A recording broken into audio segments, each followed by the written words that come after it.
Hello student, আজকে আমরা আলোচনা করব এএনএম ও জিএনএম পরীক্ষার জন্য জেনারেল নলেজ থেকে অত্যন্ত গুরুত্বপূর্ণ প্রশ্ন ও উত্তর। আজকে আমাদের প্রথম প্রশ্ন রয়েছে, দক্ষিণ ভারতের দীর্ঘতম নদী কোনটি? এর সঠিক উত্তর হবে দক্ষিণ ভারতের দীর্ঘতম নদী হচ্ছে গোদাবরী। তারপরে চলে যাব পরবর্তী নম্বর কোশ্চেনে। পরবর্তী আমাদের দ্বিতীয় নম্বর কোশ্চেন রয়েছে, বর্তমানে মৌলিক কর্তব্যের সংখ্যা কয়টি? এর সঠিক উত্তর হবে বর্তমানে মৌলিক কর্তব্যের সংখ্যা হচ্ছে 11টি। তারপরে চলে যাব পরবর্তী নম্বর কোশ্চেনে। পরবর্তী আমাদের 3 নম্বর কোশ্চেন রয়েছে, ভারতের খনিজ ভাণ্ডার কাকে বলা হয়? এখানে 4টি অপশান দেওয়া রয়েছে, ভারতের খনিজ ভাণ্ডার কাকে বলা হয়? এর সঠিক উত্তর হবে ভারতের খনিজ ভাণ্ডার বলা হয় হচ্ছে অপশান এ অর্থাৎ ছোটনাগপুর মালভূমিকে। তারপরে চলে যাব পরবর্তী নম্বর কোশ্চেনে। পরবর্তী 4 নম্বর কোশ্চেন রয়েছে, জাকির হোসেন কোন বাদ্যযন্ত্রের সাথে যুক্ত? এর সঠিক উত্তর হবে অপশান সি, তবলা। তবলা বাদ্যযন্ত্রের সাথে যুক্ত হচ্ছে জাকির হোসেন। তারপরে চলে যাব পরবর্তী নম্বর কোশ্চেনে। পরবর্তী আমাদের 5 নম্বর কোশ্চেন রয়েছে, বর্তমান ভারতে কয়টি জাতীয় উদ্যান আছে?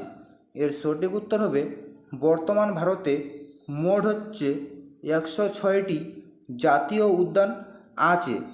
এটা কিন্তু একটি অত্যন্ত ইম্পর্ট্যান্ট একটি কোশ্চেন রয়েছে, বর্তমান ভারতে কয়টি জাতীয় উদ্যান আছে।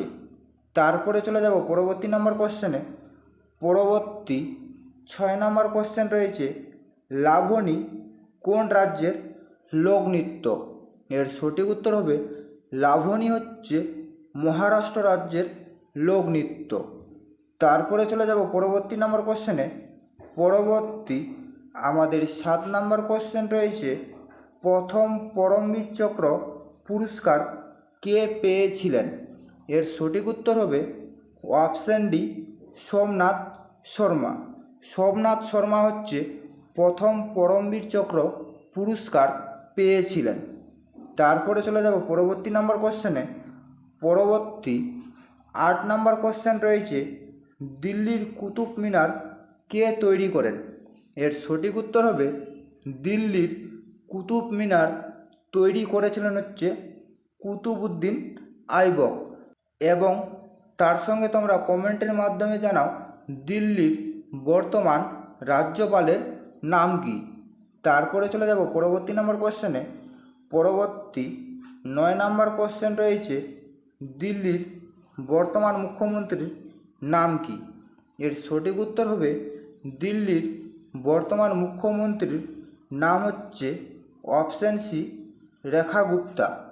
তারপরে চলে যাব পরবর্তী নম্বর কোশ্চেনে। পরবর্তী 10 নম্বর কোশ্চেন রয়েছে, নিচের কাকে চিনির পাত্র বলা হয়? এটাও কিন্তু একটি অত্যন্ত ইম্পর্ট্যান্ট একটি কোশ্চেন রয়েছে, নিচের কাকে চিনির পাত্র বলা হয়?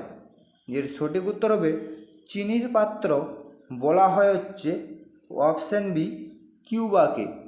তারপরে চলে যাব পরবর্তী নম্বর কোশ্চেনে। পরবর্তী আমাদের 11 নম্বর কোশ্চেন রয়েছে, রঞ্জি ট্রফি কোন খেলার সাথে যুক্ত? এর সঠিক উত্তর হবে রঞ্জি ট্রফি হচ্ছে ক্রিকেট খেলার সাথে যুক্ত। তারপরে চলে যাব পরবর্তী নম্বর কোশ্চেনে। পরবর্তী 12 নম্বর কোশ্চেন রয়েছে, দ্বিতীয় পানিপথের যুদ্ধ কত সালে হয়েছিল? এর সঠিক উত্তর হবে দ্বিতীয় পানিপথের যুদ্ধ হয়েছিল হচ্ছে 1556 সালে। তারপরে চলে যাব পরবর্তী নম্বর কোশ্চেনে।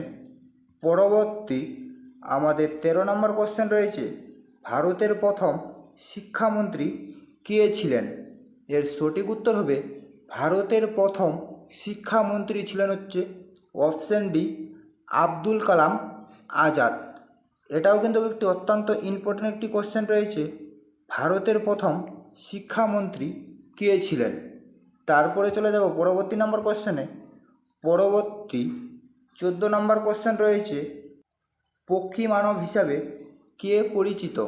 এর সঠিক উত্তর হবে পক্ষী মানব হিসাবে পরিচিত হচ্ছে অপশান এ সেলিম আলী। তারপরে চলে যাব আমাদের পরবর্তী নম্বর কোশ্চেনে। পরবর্তী আমাদের লাস্ট 15 নম্বর কোশ্চেন রয়েছে, মামা ভাগ্নে পাহাড় কোথায় অবস্থিত? এর সঠিক উত্তর হবে অপশান সি বীরভূম। বীরভূমে হচ্ছে মামা ভাগ্নে পাহাড় অবস্থিত। এই ছিল মূলত আজকের আপডেট।